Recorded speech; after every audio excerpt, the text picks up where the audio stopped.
हाँ, तो हम आर्टिकल 249 की बात कर रहे थे। अगर राज्यसभा 2/3 मेजोरिटी के साथ एक रेजोल्यूशन पास करती है और वोटिंग करती है तो और ये नेशनल इंटरेस्ट में हो तो पार्लियामेंट लेजिस्लेट कर सकती है स्टेट सब्जेक्ट में।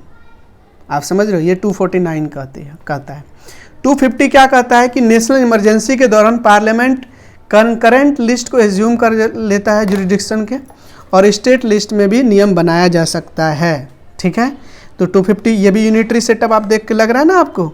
ठीक है, 252 क्या कहता है कि मान के चलिए 2 या 2 से अधिक स्टेट अगर एक रिजोल्यूशन पास करती है और पार्लियामेंट को ऑथराइज करती है कि आप स्टेट सब्जेक्ट में लेजिस्लेट कीजिए, नियम बनाइए, तो parliament assume the jurisdiction on those subject till the time the same law is repealed by the parliament itself. अब ध्यान से देखने वाली बात यह है कि मान के चलिए 2 या 2 से अधिक स्टेट ने पार्लियामेंट को ऑथराइज कर दिया कि भैया आप इस सब्जेक्ट पे लॉ बनाइए, तो पार्लियामेंट के पास अब ये ऑप्शन है कि वो बना भी सकती है, नहीं बना सकती है। ध्यान सुनिए, और मान के चलिए अगर बना दिया तो अब उसको रिपील कौन कर सकता है? पार्लियामेंट ही रिपील करेगा, ऐसा नहीं कि स्टेट रिपील करेगा फिर उसको। ठीक है, समझ रहे हैं आप? ये 252 कहता है। आर्टिकल 253 क्या कहता है कि मान के चलिए कि इंडिया का किसी इंटरनेशनल ट्रीटी को अगर इफेक्ट देना है, उसको इम्प्लीमेंट करना है, और उसमें स्टेट लिस्ट में ऐसे सब्जेक्ट हैं जहां पे चेंजेस करना जरूरी है, तो इट कैन डू सो, है ना, पार्लियामेंट कैन डू सो। उसके बाद लास्ट कहता है आर्टिकल 356 क्या बोलता है बताइए आप?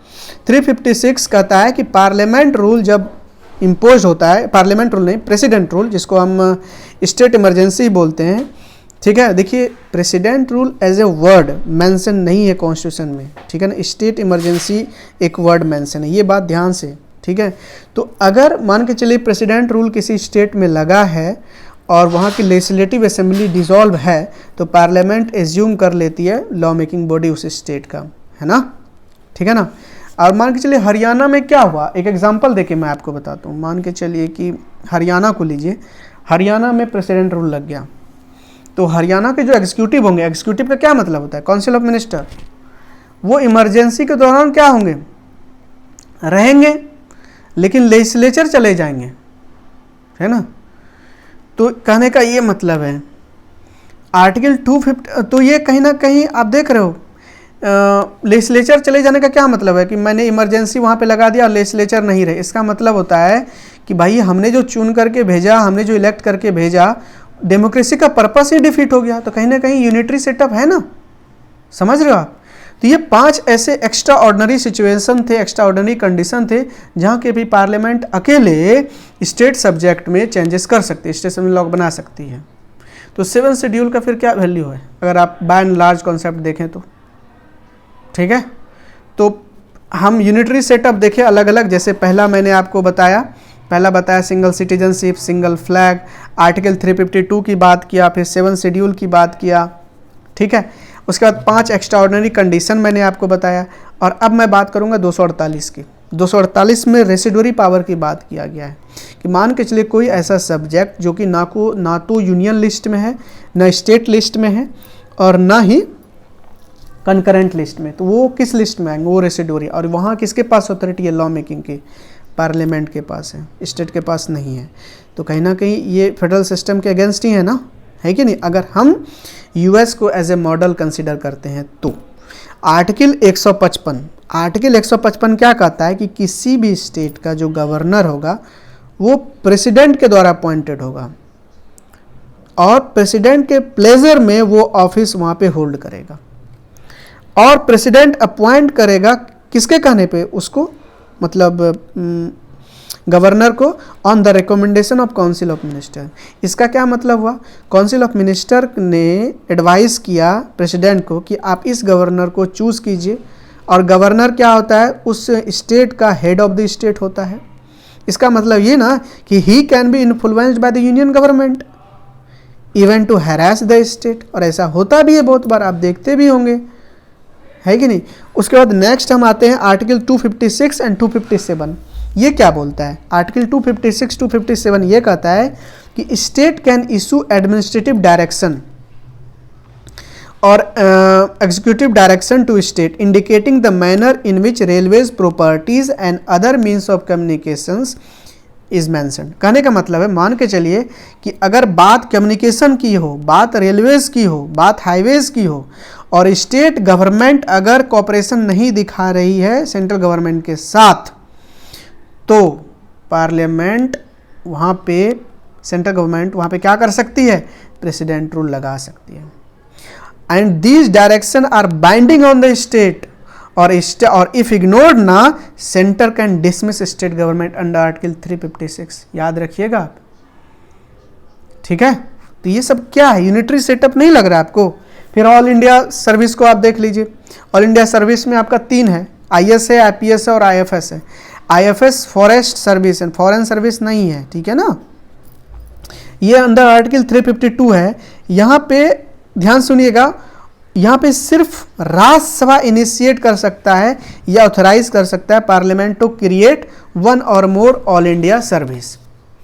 और ये जो IS ऑफिसर होते हैं ना, इसको अपॉइंट कौन करता है, जो स्टेट में रहते हैं, इसको अपॉइंट करता है सेंटर। और but they come under the larger disciplinary control of the centre, है ना। उसको मैनेज कौन करता है, स्टेट का एडमिनिस्ट्रेशन मैनेज IS ऑफिसर करता है, लेकिन कंट्रोल जो लार्जर कंट्रोल था वो सेंट्रल गवर्नमेंट का होता है। तो IS ऑफिसर जो होता है वो डबल कंट्रोल में होता है, स्टेट के अंदर भी है और सेंट्रल गवर्नमेंट उसको कंट्रोल करती है। तो कहीं ना कहीं अगर हम ऑल इंडिया सर्विस को कंट्रोल कर रहे हैं, सेंटर अगर ऑल इंडिया सर्विस को कंट्रोल कर रहा है, तो सेंटर का influence the state administration as well, right.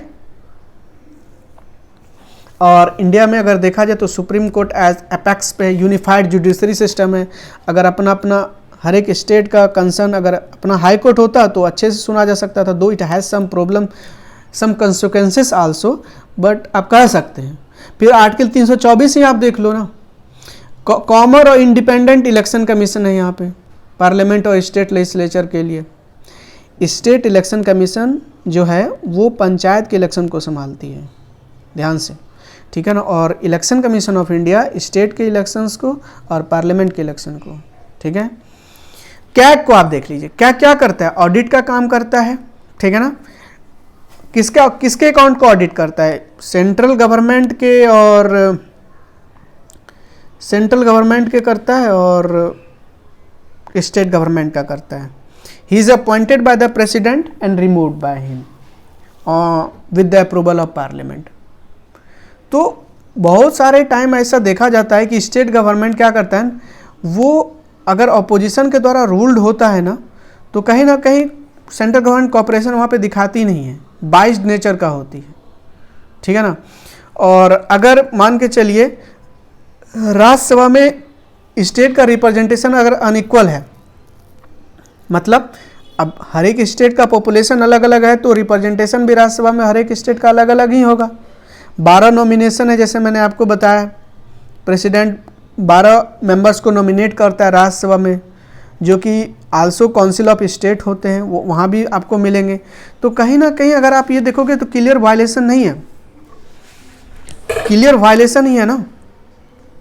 तो ये सारी चीज़ को देख के हम बता सकते हैं कि कहीं ना कहीं फेडरल सेटअप के साथ साथ यूनिटरी सेटअप भी इंडिया में है।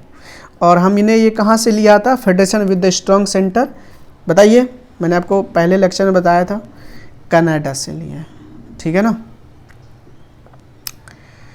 तो इसीलिए कुछ स्कॉलर का ये कहना है कि हमारे यहाँ जो फेडरल सिस्टम है वो स्वी जनरिस है, मतलब federation on its own type, ठीक है। चलिए, ये जो आप फ्लो चार्ट देख रहे हो मैंने आपको पहले भी समझाया जी कि यूनियन पार्लियामेंट में देखोगे तो वहाँ पे राज्यसभा लोकसभा दोनों जगह MP होते हैं, और स्टेट में यूनिकैमरल स्टेट भी हो सकता है, बाईकैमरल स्टेट। यूनिकैमरल है तो सिर्फ वहाँ पे आपको MLAs मिलेंगे जो लेजिस्लेटिव असेंबली में बैठते हैं, और अगर बाईकैमरल स्टेट है like in 6 state right there, वहाँ पे आपको काउंसिल ऑफ मिनिस्टर मिलेंगे स्टेट के लिए, जिसको हम MLAs बोलते हैं, और वहाँ पे लेजिस्लेटिव काउंसिल मिलते हैं। 2 हाउस होते हैं वहाँ पे, लेजिस्लेटिव असेंबली और लेजिस्लेटिव काउंसिल। लेजिस्लेटिव असेंबली में MLA और लेजिस्लेटिव काउंसिल में MLC, member of legislative council, ठीक है। अब फेडरल सिस्टम का एक इम्पॉर्टेंट पार्ट है separation of power. Separation of power की थ्योरी को हम आपको समझाते हैं कि सेपरेशन, इसको आप ध्यान सुनिएगा, छोटा सा कॉन्सेप्ट है, ठीक है ना। एक फ्रेंच फिलोसफर है जिसका नाम है मॉन्टेस्क्यू, इसने who first gave the idea of separation of power. इसमें उन्होंने 3 विंग्स ऑफ गवर्नमेंट की बात किया। 3 विंग्स मतलब ऑर्गन लाइक लेजिस्लेचर, एग्जीक्यूटिव और जुडिशरी की उन्होंने बात किया। उसको सेपरेट किया गया एक वाटर टाइट कंपार्टमेंट में। और क्यों ऐसा किया गया, इस चीज को ध्यान में रखते हुए कि कोई एक दूसरे को इनकरेज ना करे, कोई टोटलिज्म को फॉलो ना करे, कोई डिक्टेटर ना हो, ठीक है ना, इंडिविजुअल की लिबर्टी को सेफगार्ड मिले। और ये कहाँ से लिया गया था, फ्रेंच रिवॉल्यूशन से ही तो लिया गया था कहीं ना कहीं, फ्रेटर्निटी, यूनिटी, है कि नहीं। तो वहाँ से ये सेपरेशन ऑफ पावर की थ्योरी आया गया, ठीक है। लेकिन अगर आप ध्यान से नोटिस करोगे इस थ्योरीज को, तो इस कॉन्सेप्ट को एक्सेप्ट किया गया इंडियन कॉन्स्टिट्यूशन को, लेकिन थोड़ा सा मॉडिफाइड फॉर्म में किया गया है ना। क्यों, क्योंकि doctrine of check and balances को भी ऐड किया गया। सेपरेशन ऑफ पावर है जी, सेपरेशन ऑफ पावर है, सबके पास अलग अलग पावर है, सब अपने एरियाज में एक्ट करेंगे, लेकिन चेक्स एंड बैलेंसेस भी ऐड किया गया। इसलिए मैंने कहा ना, अपने टाइप का है, हमने बोरो तो किया है, लेकिन हमने कुछ चीज़ें ऐड भी किया है, चेंजेस भी किया है, as per our need, as per the nature of the state, ठीक है ना। तो doctrine of check and balances भी दिया गया है सेपरेशन ऑफ पावर के साथ साथ, कि through each organ of the government is doing its task and it is also keeping an eye and control over the other organ। हर अपने area में काम करेगा, लेकिन एक दूसरे पे नज़र बनाए रखेगा, चेक्स एंड बैलेंसेस होगा। समझ रहे हो आप मैं क्या कह रहा हूँ। तो कहीं ना कहीं प्योर सेपरेशन ऑफ पावर है इंडिया में, पॉसिबल ही नहीं है ना, चेक एंड बैलेंसेस हैं। अब वो कोई लॉ बनाती है पार्लियामेंट, तो क्या करते हैं, जैसे एनजेसी लाया था, national judicial appointment commission, supreme court ने उसको स्ट्रक डाउन कर दिया। तो के लिए मतलब pure separation of power possible नहीं है जी। और ये Kannadasan versus state Tamil Nadu state case जो था 1996 में, सुप्रीम कोर्ट ने क्या डिक्लेयर किया था, ये डिक्लेयर किया था कि supreme court incorporates the doctrine of check and balances. Later on, Supreme Court declared the theory of separation of power as the part of basic structure of the Constitution। इसके पहले आपको मैंने बताया था फेडरल सिस्टम को basic nature बताया गया था। इस बार कन्नन दासन केस में जो 1996 में हुआ था, वहाँ पे ये बताया गया कि भैया चेक एंड बैलेंसेस जो हैं, doctrine of check and balances को इनकॉर्पोरेट किया गया इसी केस के तहत, और ये बेसिक स्ट्रक्चर है। सेपरेशन ऑफ पावर एक बेसिक स्ट्रक्चर है। तो ये फेडरल सिस्टम का एक होल ओवर व्यू था, थ्योरी था। आई होप कि आपको समझ में आया होगा चैप्टर, ठीक है। ये फेडरल सिस्टम पे था पूरा लेक्चर्स, और ऐसे ही वीडियोस आपके लिए लाता रहेगा। ये दूसरा लेक्चर है पॉलिटी सेक्शंस में, और प्लीज़ सब्सक्राइब कीजिए चैनल्स को, क्योंकि that is the only motivation for us guys. और शेयर कीजिए अपने दोस्तों के साथ, और ऐसे ही क्वालिटी कंटेंट आपके पास लाते रहेंगे। अपना ध्यान रखिए। God bless you all.